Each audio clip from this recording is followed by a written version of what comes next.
If you are ready to quit your teaching job, here are the 5 things that I did to make sure that I was ready to get out of teaching.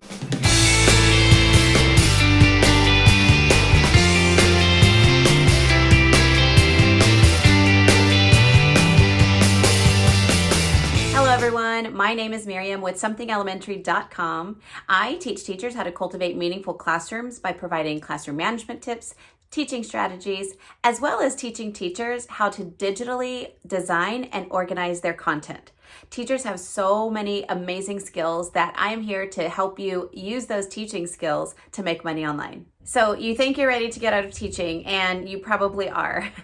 But if you're anything like me, it's not just a jump off the cliff. You want to make sure that you have something there to catch you. So I'm going to go ahead and list the 5 things first. And of course, you can kind of skip ahead to ones that seem relevant to you, and we'll go from there. As always, a quick disclaimer, I do not have children yet. It's just my husband and myself, so I don't have a whole family to think about. So make sure that as you're going through these tips that you are taking out what you can and then spitting out what you cannot use and doesn't apply to you, okay? Eat the fish, spit out the bones, okay? So the first thing that I did is I made sure that I had about 3 to 6 months worth of savings. Number 2, I made sure that I had family support. 3, establish myself on a teaching platform, which is what I'm doing now, but you would make sure that you would establish yourself or have a plan of a second job. 4, retirement and insurance. You need to make sure that you have that in line. And then the last one, get your mentality right. So let's jump right into these.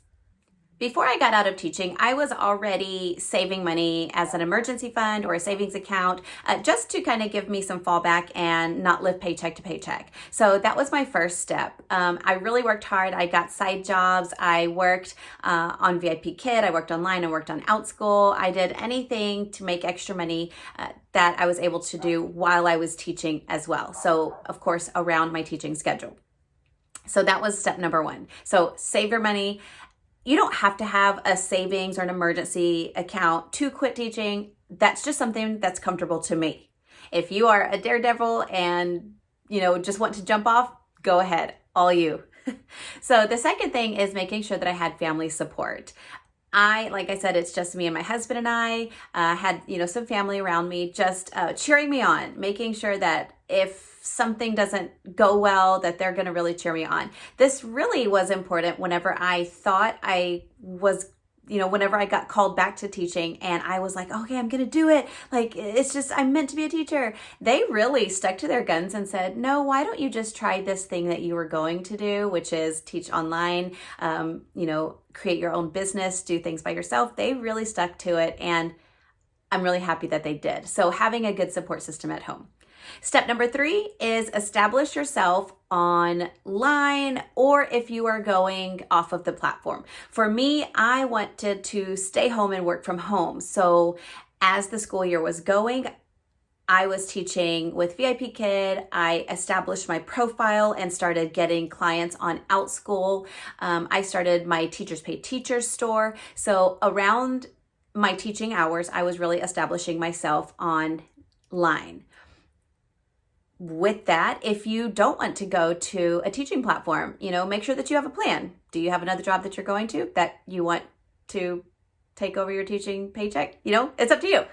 So establish yourself, get a job,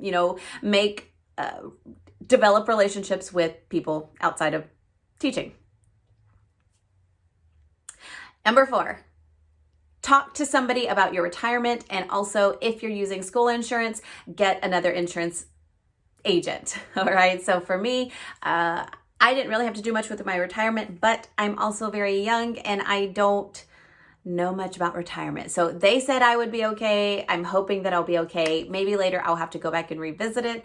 But every state is different. So be sure that you know what is happening with your insurance, with your retirement, and then, find another insurance company. And the last one, number 5, is mentality.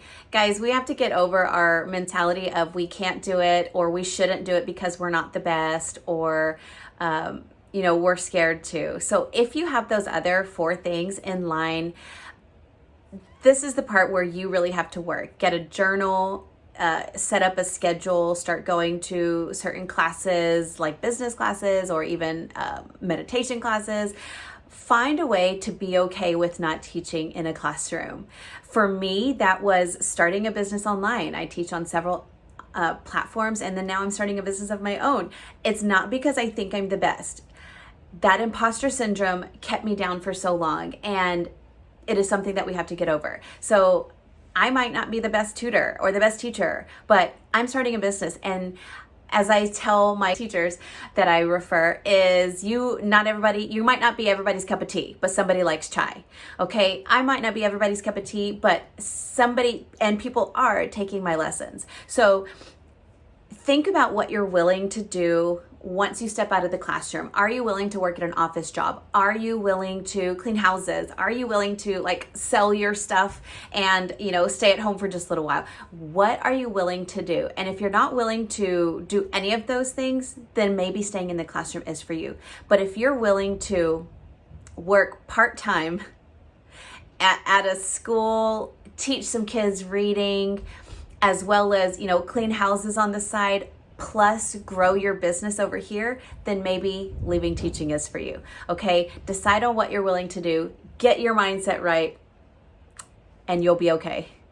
If you just need to talk it out with someone, like I said, I don't have kids, I'm not a financial expert, but if you just really need to talk it out with someone, linked below is a contact form if you would like me to get in contact with you, and we could just kind of walk it through and kind of see your situation, and you could just spitball, we could just spitball with each other and see what is right for you. Editing Miriam here. If you are teaching on Zoom, like you're teaching your own students, you're wanting to jump into teaching online, but you just are not comfortable with using Zoom, I am having a free Zoom tutorial starting this first week in November, and there will be 2 weeks of those free courses. So click the link down below to register, and I will teach you how to use Zoom for educators.